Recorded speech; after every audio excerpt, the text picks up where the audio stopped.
Hola, ¿qué tal? Hoy por ser día 12 de diciembre, día de Nuestra Señora de Guadalupe, patrona de los mexicanos, voy a hablar un poco sobre esta celebración. Será un tema que bien podría resultar delicado y que aunque no lo parezca está más relacionado con la política de lo que parece. Este es un tema que podría resultar un poco molesto a cierta audiencia, pero lo que yo expreso no es con el afán de molestar a nadie, al contrario, creo que mostrarles la verdad es hacer un bien a la gente. Yo solo les pido muy seriamente a aquellos que sean muy fieles a Nuestra Señora de Guadalupe, que tengan el valor de escucharme, de ser tolerantes y de que juzguen por sí mismos. En eso se basa una sociedad civilizada, en la tolerancia y en el respeto a las ideas de los demás. Primero, las clases opresoras en la historia humana, que hoy se llaman gobiernos, se han valido del uso de la fuerza bruta, de la violencia para someter a otros pueblos o otras clases sociales. Hoy se siguen valiendo de estas tácticas, pero desde hace varios siglos se valen también de una herramienta superpoderosa, mágica, aquella que llega al núcleo del control del ser humano. Esa herramienta se llama engaño. Un pueblo engañado es tan fácil de someter como a un ganado. Expondré las razones por las cuales creo que la historia de la Virgen de Guadalupe puede que no sea verdad. Tú decide por ti mismo, por favor. Cuestionen este evento. Nadie que diga la verdad tiene problemas con ser cuestionado. Los únicos que tienen problemas con ser cuestionados son los mentirosos. Vamos a analizar los detalles históricos de esta supuesta aparición. Cuenta el mito que un 9 de diciembre de 1531, una mujer que se hizo llamar Virgen de Guadalupe, se le apareció en el cerro del Tepeyac al indio Juan Diego y le pidió que fuera en busca de Fray Juan de Zumárraga, quien era primer obispo de la Nueva España, o México en aquel entonces, y le pidió que lo buscara para solicitarle que le construyera un templo en ese cerro del Tepeyac, un templo dedicado a esta señora celestial. Juan Diego hizo lo que esta mujer le pidió, y al explicar la petición a Fray Juan de Zumárraga, este no le creyó, así que le pidió una prueba de aquel mágico evento. La Virgen, como prueba, no quiso aparecérsele al propio Zumárraga, lo que indiscutiblemente hubiera sido más inteligente, sino que le dijo a Juan Diego que cortara unas rosas del Tepeyac y se las llevara a don Juan de Zumárraga. Cuando éste regresó con las rosas envueltas en su ayate, las mostró a Zumárraga y en ese momento descubrieron que la imagen de la Virgen estaba grabada en el manto, en el ayate de aquel indio. Interesantemente, don Zumárraga decidió no cuestionar si la pintura era un milagro o fue pintada por el indio.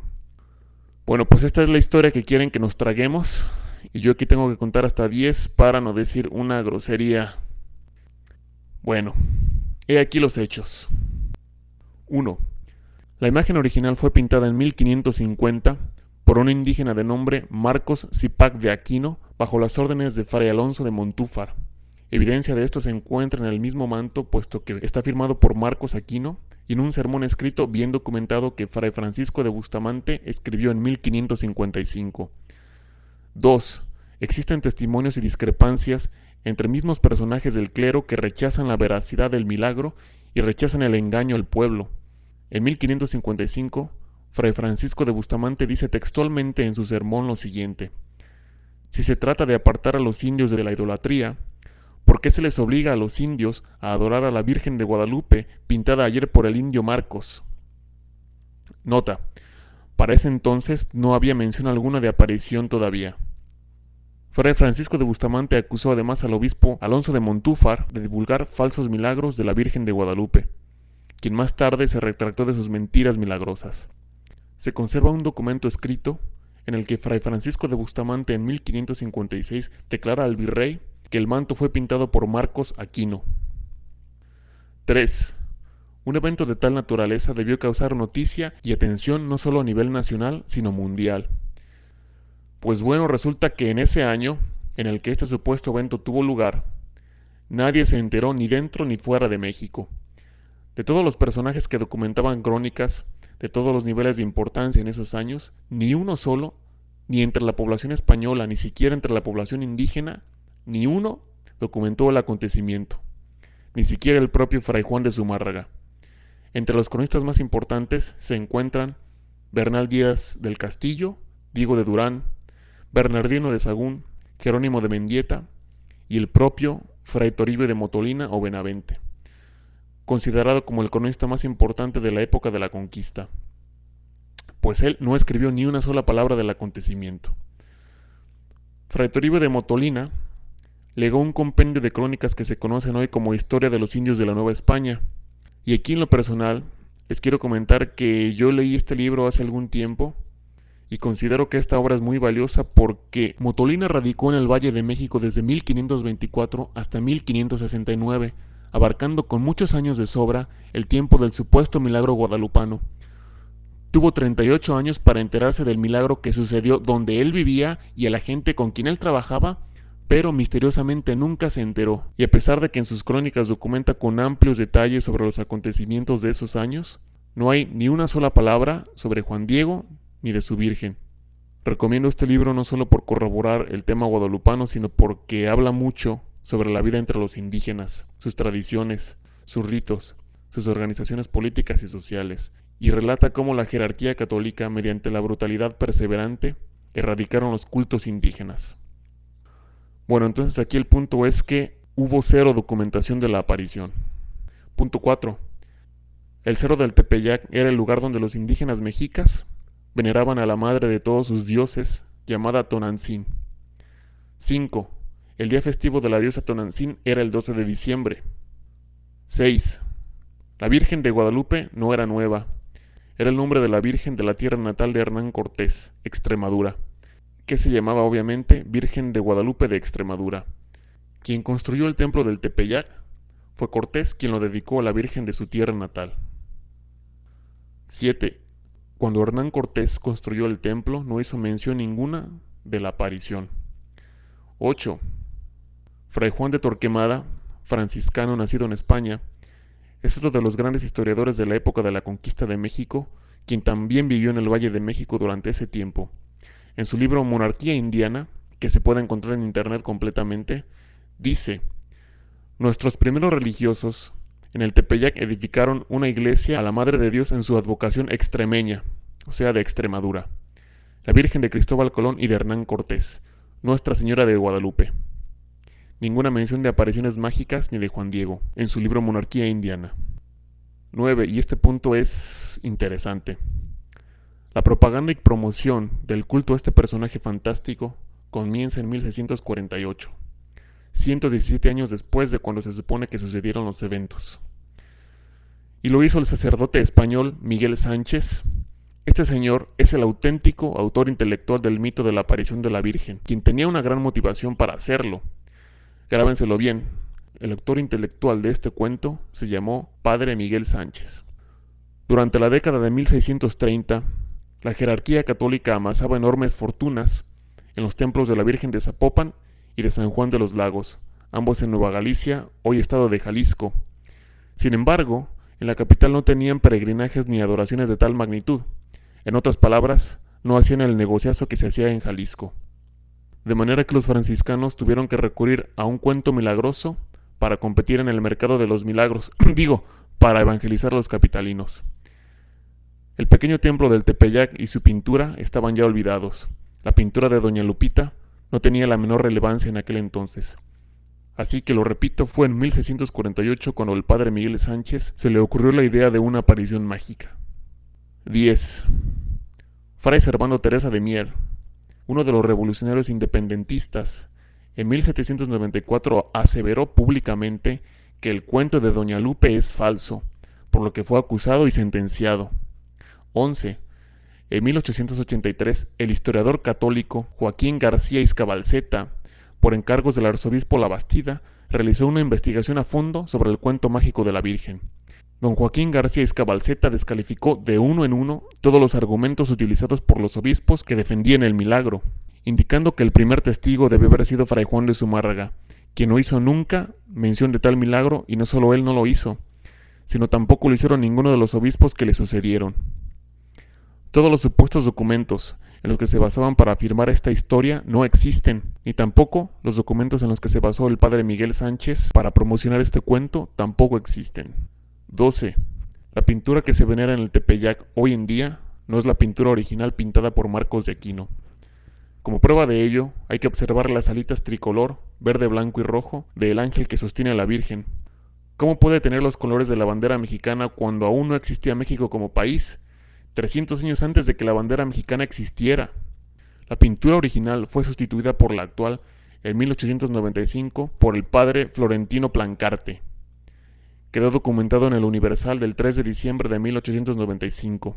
Y este hecho causó tremendo escándalo social, porque la nueva pintura de la Virgen no tenía corona, cuando la original sí tenía corona. Los fieles de ese entonces, aunque pendejos pero no tanto, notaron el cambio, así que don Florentino Plancarte produjo toda clase de mentiras ridículas, como que la desaparición de la corona fue otro milagro. Estas son unas imágenes de réplicas de la Virgen previas a 1895. Como pueden ver en todas estas imágenes, la Virgen tiene corona. En todos los documentos antiguos donde se reprodujo la imagen de la Virgen, lleva corona, inclusive en algunas monedas previas al siglo XIX. 13. Monseñor Eduardo Sánchez Camacho, obispo de Tamaulipas en 1895, después de que el manto original fue sustituido por el actual, declaró lo siguiente: declaro con toda sinceridad que no es mi capricho el que defiendo, sino la vergüenza que me da haber pertenecido a un gremio de obispos que se empeñan en sostener e imponer una cosa falsa a todas luces. Por haber dicho esto, el obispo fue obligado a salir del país tanto por el clero como por el gobierno, quienes siempre se han llevado muy bien. Años después, Monseñor Eduardo Sánchez regresó a México, donde antes de morir escribió un libro titulado Ecos de la Quinta del Olvido, donde expresa lo siguiente: es falso que la Madre de Cristo se haya aparecido en el Cerro del Tepeyac. Es absolutamente falsa la aparición guadalupana. La pintura que ahí se veneraba como obra de los ángeles o de la misma Madre de Cristo ha desaparecido y está en su lugar una nueva que el ilustrísimo abad Florentino Plancarte mandó pintar para sustituir aquella que estaba casi destruida. Es gloria imponer a los pobres indios analfabetas una falsa creencia y hacerles gastar el miserable producto de su diario trabajo en ir a adorar un trapo viejo en el Tepeyac. Eso lo dijo un obispo, uno de los pocos honestos que ha habido. 14. En 1947 y 1973, la pintura de la Virgen fue restaurada por José Antonio Flores Gómez, quien también la firmó, y en el diario El Proceso número 1343 comenta: antes de mí, otros restauradores ya le habían dado retoques a la imagen. Eso lo noté desde la primera vez que intervine, y estoy seguro de que otros intervinieron después de mí. 15. En tiempos más recientes, en 1982, el exabad de la Basílica de Guadalupe, Guillermo Schulenberg, solicitó al restaurador José Sol Rosales un estudio sobre la pintura en el manto, en el que concluyó que la pintura fue hecha utilizando la técnica conocida como temple, famosa en el tiempo en el que se pintó. Además concluyó de que el manto es una tela mezcla de lino y cáñamo y que los pigmentos, a base de cochinilla, sulfato de calcio, óxido de hierro y hollín, son los empleados en el siglo XVI. Y a eso yo le añado que la pintura es una muestra típica del estilo barroco del siglo XVI, pero de muy mala calidad, por cierto, porque doña Lupe ni siquiera le dibujaron las uñas. El propio Guillermo Schulenberg afirmó que era una pintura en un informe que envió el Vaticano específicamente al cardenal Sodano, donde dice, textualmente, y nos dimos perfecta cuenta de que reunía todas las características de una pintura hecha por mano humana, con el deterioro propio de la antigüedad de la imagen misma. Dicho examen crítico lo enviamos a la sede apostólica como un signo de honestidad y de amor a la verdad. Eso se llama honestidad. Bueno, yo dejo hasta aquí lo que son algunos de los hechos sobre este tema. Pero yo pienso algo más. Pienso que una persona que goza de libertad de pensamiento, libertad que les es extremadamente prohibida a millones de mexicanos en las iglesias, creo que no es necesario investigar muy a fondo un cuento como este para darse cuenta de que es un fraude. Tan solo el uso de la lógica descalifica desde un inicio este cuento mágico. Es momento de cuestionar si ni siquiera utilizar los hechos anteriormente mencionados. Número 1. ¿Por qué se apareció este ser celestial a un indio insignificante para solicitar semejante obra, cuando bien se le hubiera podido manifestar directamente a Fray Juan de Zumárraga o al mismo virrey? 2. Doña Guadalupe pidió una nueva iglesia dedicada a ella, pero no dijo a Juan Dieguito con qué fines. ¿Por qué no le dijo con qué fines? Y hay que ver si esos objetivos se alcanzaron. De eso no se habla nada. Número 3. ¿Por qué la Virgen no se les apareció públicamente a los indios en alguna de sus asambleas? ¿O por qué no se les apareció directamente al clero en alguna de sus asambleas también? 4. ¿Por qué es tanta casualidad que la solicitud de la Virgen beneficiaría en lo político y económico a los conquistadores que tantas atrocidades cometían en México? Imagínate que en temporada de campaña la Virgen se apareciera y dijera: hijos míos, solicito que voten por el PRI. Más o menos así fue la postura de la Virgen de Guadalupe. 5. El ayate que se encuentra expuesto hoy en la basílica mide 1,70 m. Como el ayate típicamente cubría desde el pecho hasta las pantorrillas de un indio, pues este indio debió haber medido por lo menos 1,90 m. ¿Cómo es eso posible cuando la estatura promedio de los indígenas es de menos de 1,60 m? A menos que ese ayate lo llevaría arrastrando. 6. ¿Por qué se apareció la Virgen en México en ese momento? Semejante milagro y semejante predilección celestial debió haber sido de importancia mundial. ¿Por qué no se les aparece hoy la Virgen a los esquimales, o en China, o en la India, o en Angola, o en Australia, o en la ONU? ¿O por qué no se te aparece a ti en primera instancia? ¿O por qué no se le apareció a Hitler o a Stalin? ¿O por qué no se le aparece a George Bush o a Obama? ¿O por qué no se aparece en cualquier otro país que no sea católico? Qué curioso. ¿O por qué también simplemente no se apareció en México antes de la llegada de los españoles? Lo que hubiera evitado así mucho derramamiento de sangre. Pero no, fíjate qué curioso. La Virgen nomás le gusta aparecerse donde hay autoridades católicas. Qué curioso, ¿verdad? Bueno, número 7.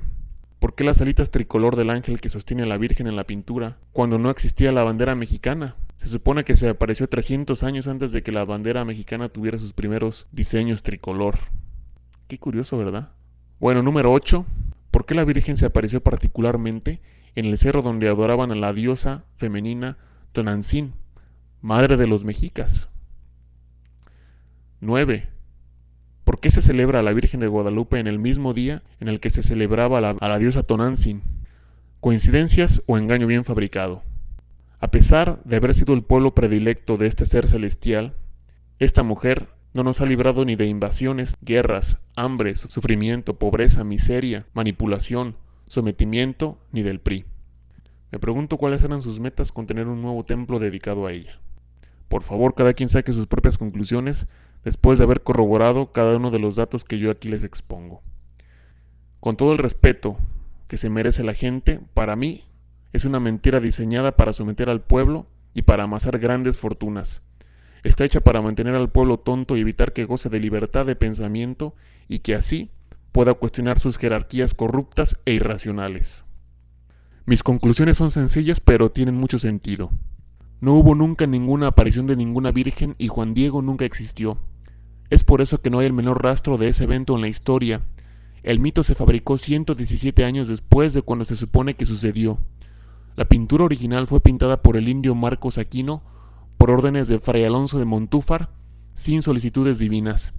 Fue pintada para el templo del Tepeyac con el objetivo de sustituirles la diosa Tonantzin por la Virgen de Guadalupe a los mexicas. Es por eso que sí hay rastros históricos de los hechos de estos dos personajes reales, Fray Alonso de Montúfar y Marcos Aquino. El padre Miguel Sánchez inventó esa historia para alcanzar las metas que bien lograron, atraer fieles a su templo y hacer riquezas. La pintura que se exhibe hoy en la basílica no es la original. La original fue sustituida en 1895 bajo las órdenes de Florentino de Plancarte. Pero creo que a pesar de todo sí hubo un milagro, hubo un gran milagro. Y el milagro es que ese cuento mágico ha generado inmensas fortunas al clero. Pocos negocios, tanto legales como ilegales, generan tantas riquezas y se mantienen en el mercado por tanto tiempo. Hasta ahorita lleva más de 300 años generando riquezas, así que ha sido un negocio milagroso. El cuento de la Virgen de Guadalupe es un engaño fabricado por la jerarquía católica, que además de permitirles amasar billonarias fortunas, les ha permitido mantener al pueblo sometido e ignorante hasta el día de hoy en pleno siglo XXI. Inventar apariciones de vírgenes es una táctica perversa utilizada por el clero en muchos países, sobre todo subdesarrollados, para engañar y manipular a poblaciones enteras. El culto a esta imagen refleja nuestro enorme retraso civil y social. Mientras el pueblo siga creyendo en cuentos como este, seguirá existiendo PRI, Televisa, fraudes electorales, pueblo tonto y fácil de manipular. Ya es tiempo de que mandemos eso, así como bien lo llamó Monseñor Eduardo Sánchez Camacho, ese trapo viejo, hay que mandarlo al Museo de Historia, particularmente a la sección de vergüenzas nacionales. El día en el que el pueblo conozca la verdad y tenga mente crítica, se acabará toda esta mierda que nos gobierna. Este cuento, para mí, es un insulto al pueblo, es un insulto a nuestra inteligencia, y mientras esa institución de engaño y de pederastia llamada jerarquía católica no se disculpe públicamente por haber engañado de esta forma tan burda a la nación, no se merecen mi respeto, y yo simplemente les digo chinguen a su madre. Guillermo Schulenberg es el único abad honesto a cargo de este estadio de ignorantes, la Basílica de Guadalupe, y lo respeto por haber dicho la verdad. Es tan evidente que la jerarquía católica, el gobierno y Televisa se llevan tan bien, que el hecho de que exista esa basura de programa llamado La Rosa de Guadalupe a una hora de altísimo rating, las 4 p.m., revela que continúan tratando de dominarnos de una manera muy burda. Creen que somos todos unos idiotas. Pero además esto significa algo. Significa que la sociedad está avanzando y comienza a poner de lado esas estúpidas supersticiones. Esto revela que la Iglesia se ve en crisis porque sabe que en México inevitablemente, al igual que en los países europeos y de Norteamérica, el avance y el acceso a la información de las masas hizo que se hayan quedado sin clientes y que hayan cerrado cientos de templos ya, por lo que le están invirtiendo muchísima lana a la televisión para mantenernos dominados. Pero yo les diré algo, eso no va a suceder. Inevitablemente ya no estamos tan pendejos como hace 200 años, espero, y su sucio negocio no pasará de este siglo. Ahora, si tú eres un fiel católico, simplemente pregúntate a ti mismo, ¿crees que te quieren tanto los pastorcitos cuando te han mentido durante siglos de esta manera tan insultante? Pregúntate, si te inventan una mentira tan grande como este mito, ¿por qué crees que te dicen la verdad en otros, como la del tipo ensangrentado en la cruz? Si mañana estos primates del clero admiten su mentira, entonces sí vas a creer que fue una mentira. Eso es dejar que los demás piensen por ti y no usar la libertad de pensamiento. ¿Por qué esperar a que admitan sus mentiras para creerles a los que piensan libremente, cuando tú ya lo sabes? No dejes que otros piensen por ti. Ejerce tu propia libertad de pensamiento. En el fondo, todos los sacerdotes saben que es una mentira, ellos lo saben, y sin embargo miles de sacerdotes deliberadamente siguen engañando al pueblo. Por eso el gobierno los ama y los premia. Mientras la sociedad base su mentalidad en supersticiones en vez de en el raciocinio, los pueblos seguirán siendo fácilmente dominados y miserables, tal como lo es México hasta hoy en día. Ejerce tu libertad de pensamiento y no dejes que te vendan basura mental. Si no eres capaz de cuestionar esos mitos infantiles, ¿cómo piensas cuestionar al gobierno, que es más complejo? Sé que para muchos que vean esto, me insultarán y tal vez hasta me odiarán, pero sé que tarde o temprano lo entenderán y quizás hasta me lo agradezcan algún día. No es fácil ser quien les eche encima un cubetazo de agua fría para hacerlos despertar. El escritor americano Mark Twain dijo: es más fácil engañar a la gente que convencerlos de que han sido engañados. Así que yo, como siempre, te pido una cosa, que si te interesa tu país, México, y nuestro avance, difundas este video, descárgalo y súbelo a tu canal si tú quieres. Mándalo a tus contactos en las redes sociales, que no te dé pena. Al final, es tonto, necio y ridículo el que se empeña en sostener un engaño. Bueno, pues es todo lo que tengo que decir sobre esta aberración a la honestidad y a la inteligencia que se llama el mito de la Virgen de Guadalupe. Y ya lo sabes, piensa y decide por ti mismo. Hasta la próxima.